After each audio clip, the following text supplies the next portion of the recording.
शरीर और मस्तिष्क दोनों ही हमारी अंतरात्मा के अंतःकरण की प्रेरणा से काम करते हैं। इसलिए ज़रूरत इस बात की पड़ी कि हमारी आंतरिक आस्थाओं को, आंतरिक मान्यताओं को, निष्ठाओं को परिवर्तित कर दिया जाए तो जीवन का सारा ढांचा ही बदल जाए। पंडित श्री राम शर्मा आचार्य। पुस्तक का नाम आत्मिक उन्नति के 4 चरण, साधना, स्वाध्याय, संयम, सेवा। पुस्तक परिचय।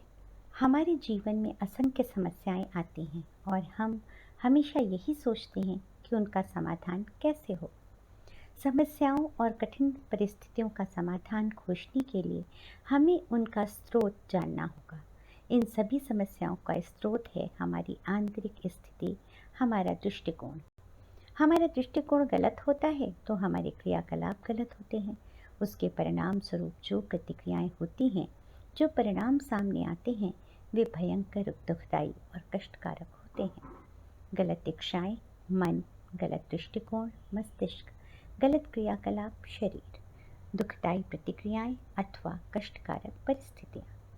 इसका यही अर्थ है कि यदि हम कष्टकारक परिस्थितियों से छुटकारा पाना चाहते हैं तो हमें अपना चिंतन और दृष्टिकोण बदलना होगा।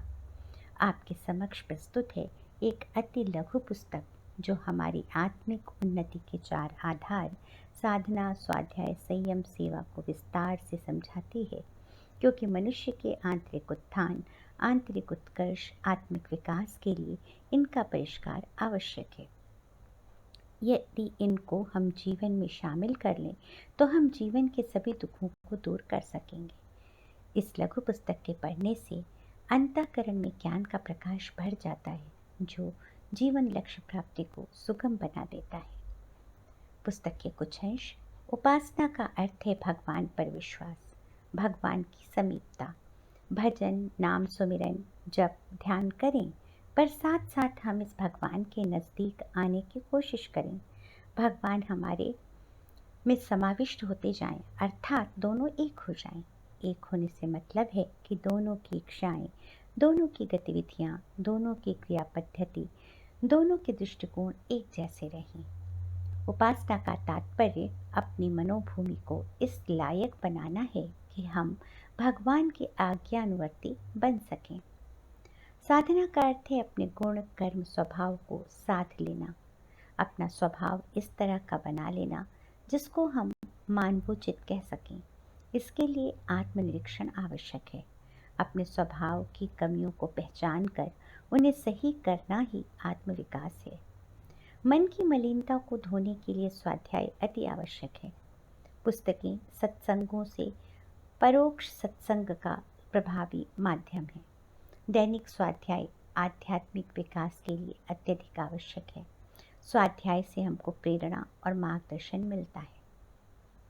स्वाध्याय के द्वारा, श्रेष्ठ विचारों के द्वारा अपने मन के ऊपर जमने वाले कषाय कल्मशों को, मलिनता को धोना आवश्यक है। संयम निग्रह का अर्थ है शारीरिक और मानसिक शक्तियों के अपव्यय को रोकना और आत्मोत्कर्ष में सुनियोजित करना। 4 तरह के संयम इंद्रिय, मन, समय और अर्थ कहे गए हैं। सेवा कार्य भी आत्मोन्नति के लिए आवश्यक है। भगवान ने मनुष्य को इसीलिए जन्म दिया है कि वह उसके इस विश्वोद्यान की सेवा करे। संसार में सेवा कर्मों से जीवात्मा का विकास होता चला जाता है। कष्टकारक परिस्थितियों के निवारण करने के लिए आवश्यक है कि मनुष्य चिंतन और दृष्टिकोण को बदले, परिष्कृत कर दे। सफलताओं का श्रेय अपने ऊपर लेने वाले और बार बार अहंकार भरी आत्मश्रद्धा करने वाले मनुष्य वास्तव में नास्तिक होते हैं। अहंकार नास्तिकता का प्रधान चिन्ह है। सद्विचारों के अभाव में ही कुबुद्धि उपजती है और पनपती है।